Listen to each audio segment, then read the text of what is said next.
مسلمانوں کا راستہ کون سا ہے؟ وہ یہی راستہ ہے کہ جس کے اوپر اہل سنت چل رہے ہیں، جس پر ائمہ اربعہ کے مقلدین چل رہے ہیں۔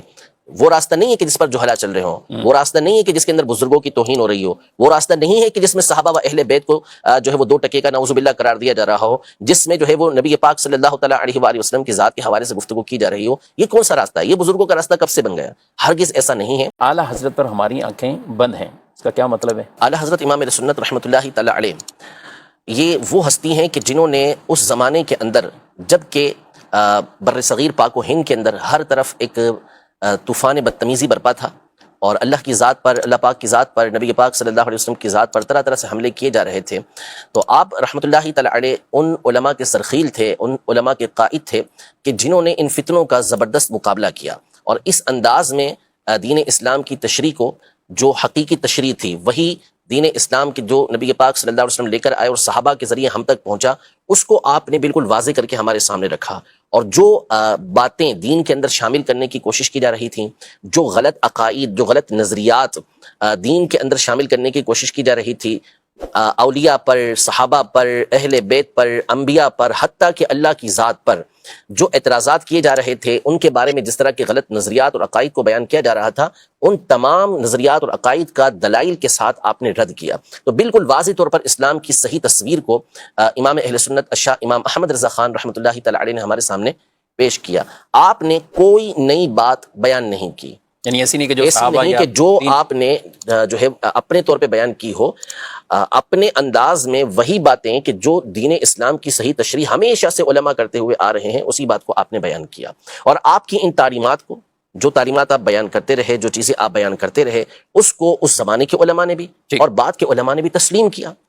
کبھی ایسا نہیں ہوا کہ بات تو کر سکتے ہیں، کوئی بات کرتا ہے کہ جی ہمیں اختلاف ہو سکتا ہے، یہ ہو سکتا ہے، لیکن کون سی بات کہ جس سے اختلاف کیا جائے گا؟ وہ بات بھی تو پیش کی جائے نا۔ تو امام اہل سنت رحمۃ اللہ تعالیٰ علیہ نے جو باتیں کی ہیں وہ اپنی جانب سے کی ہی نہیں ہیں۔ آپ نے چاہے وہ عقائد کی بات میں تو کوئی کلام ہو ہی نہیں سکتا نا، بلکہ اختلافی مسائل جو ہوتے ہیں وہ تو فروعیات کے اندر ہوتے ہیں، فقہی مسائل کے اندر ہوتے ہیں۔ عقیدہ تو مسلمانوں کا متفق علیہ ہے، کون اس بات کے بارے میں گفتگو کر سکتا ہے کہ نبی پاک صلی اللہ تعالیٰ علیہ وسلم کے بعد کوئی دوسرا نبی آ سکتا ہے؟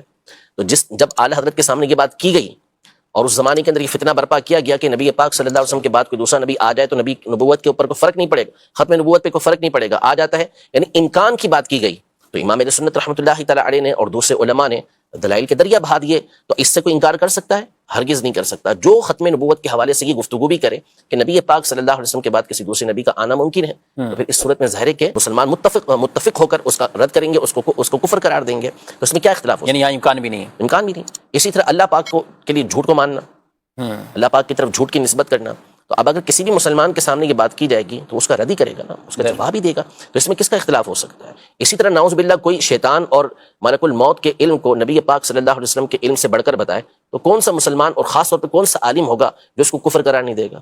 وہ اس کو کفر ہی قرار دے گا۔ اسی طرح کوئی نبی پاک صلی اللہ علیہ وسلم کے علم غیب کے حوالے سے توہین والی بات کرے اور آپ کے علم کو طرح طرح کی غلط تشبیہات دے، تو پھر اس کے کفر ہونے میں کیا کون کلام کرے گا؟ کوئی کلام نہیں کرے گا۔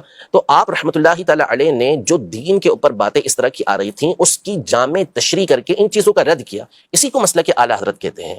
عقائد و نظریات جو صحابہ کرام علیہم رضوان کے زمانے سے چلتے ہوئے آ رہے تھے، اس کے اوپر جو حملے کیے جا رہے تھے، اس کا دفاع امام اہل سنت رحمۃ اللہ تعالیٰ علیہ نے فرمایا، اور اس انداز میں فرمایا، وہ دلائل آپ نے پیش کیے کہ اس کے بعد کوئی کلام ہی نہیں ہو سکتا تھا۔ یعنی یہ باتیں جو ابھی میں نے آپ کے سامنے بیان کی، یہ جس نے بھی کہا اس طرح کی باتوں کو، وہ کہ کھل کے اس طرح کی باتیں اب مسلمانوں کے درمیان کر سکتا ہے؟ ہرگز نہیں کر سکتا۔ کیوں؟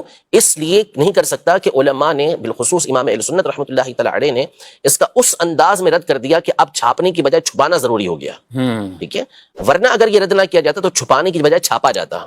تو اب آنکھیں بند کیوں نہیں کی جائیں گی کہ جس نے ہمارے ایمان کی، عقیدے کی اس انداز میں حفاظت فرمائی؟ تو امام اہل سنت رحمۃ اللہ تعالیٰ علیہ کی جو ذات ہے، اعلیٰ حضرت رحمۃ اللہ تعالیٰ علیہ، انہوں نے جس انداز میں دین اسلام کی تشریح، توضیح اور دلائل کے ساتھ جس انداز میں ان چیزوں کو بیان کیا ہے، پڑھنے والا جب بندہ آپ کی کتابوں کو پڑھے گا، آپ کے رسائل کو پڑھے گا، تو منصف ہوگا، انصاف پسند ہوگا، تو کبھی بھی آپ کی جلالت علمی سے انکار نہیں کرے گا، اور جب پڑھ لے گا تو کہے گا کہ ہاں واقعی ان کی ذات پر آنکھیں بند کر دینی چاہیے، مان لینا چاہیے۔ مصیبت مسئلہ ہمارے یہاں پر یہ ہے، پرابلم ہمارے یہاں پر یہ ہے، دور ہے سوشل میڈیا کا، جی، اور انسان ہمیشہ سے شہرت کا طالب رہا ہے، یا تو دولت کا طالب رہا ہے یا شہرت کا طالب رہا ہے، اور یہ حب جاہ حب مال، حب جاہ حب مال، یہ ہمارے یہاں پر ہمیشہ رہتا ہے۔ اور اب ظاہر ہے کہ ذریعہ ہے، بدنام ہو جاؤ تو بھی نام ہو جائے گا، ٹھیک ہے نا، اور کس اچھے طریقے سے کام کر لو تو بھی اگر نام ہو گیا تو ہو گیا، بدنام ہو کر نام جلدی ہو جاتا ہے ہمارے دور کے اندر.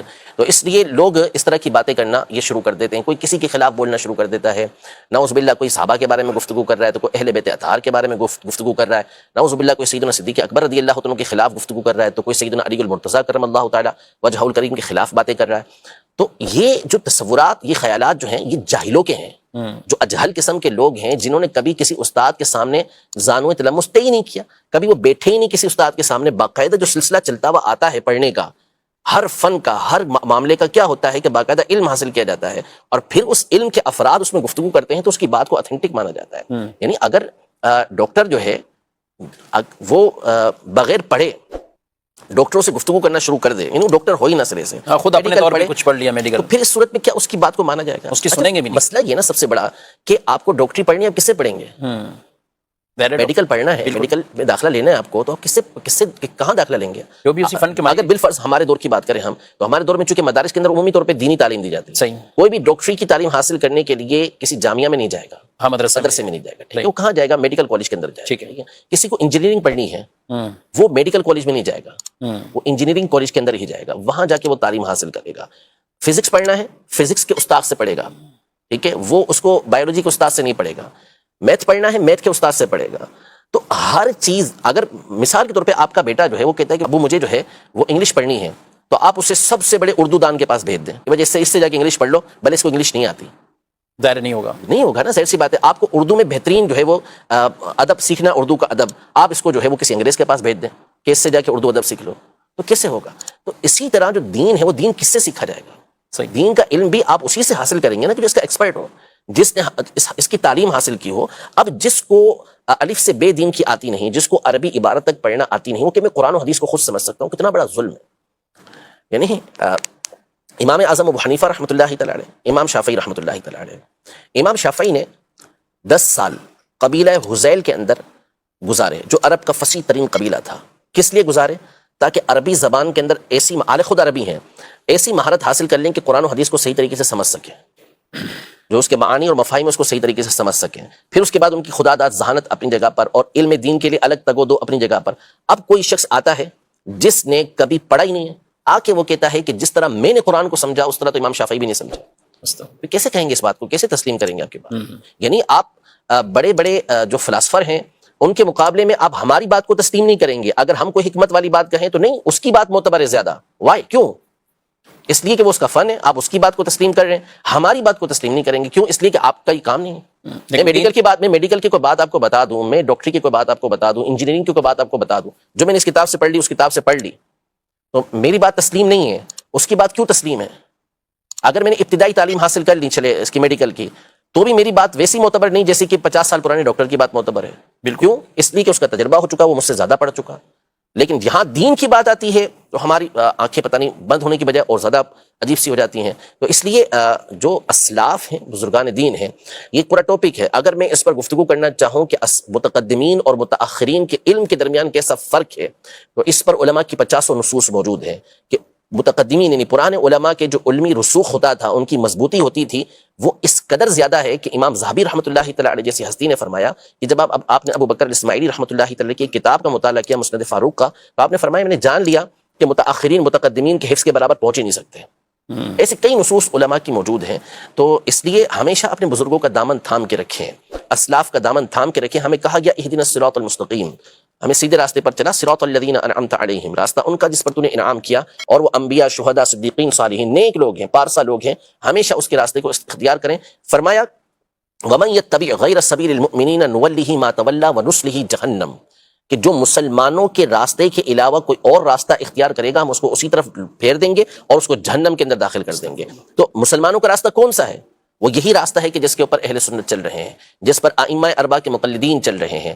وہ راستہ نہیں ہے کہ جس پر جہلا چل رہے ہوں، وہ راستہ نہیں ہے کہ جس کے اندر بزرگوں کی توہین ہو رہی ہو، وہ راستہ نہیں ہے کہ جس میں صحابہ و اہل بیت کو جو ہے وہ 2 ٹکے کا نعوذ باللہ قرار دیا جا رہا ہو، جس میں جو ہے وہ نبی پاک صلی اللہ تعالیٰ علیہ وآلہ وسلم کی ذات کے حوالے سے گفتگو کی جا رہی ہو. یہ کون سا راستہ ہے؟ یہ بزرگوں کا راستہ کب سے بن گیا؟ ہرگز ایسا نہیں ہے. تو ہمیشہ اسلاف کے بزرگوں کے دامن کو مضبوطی کے ساتھ تھام کے رکھیں.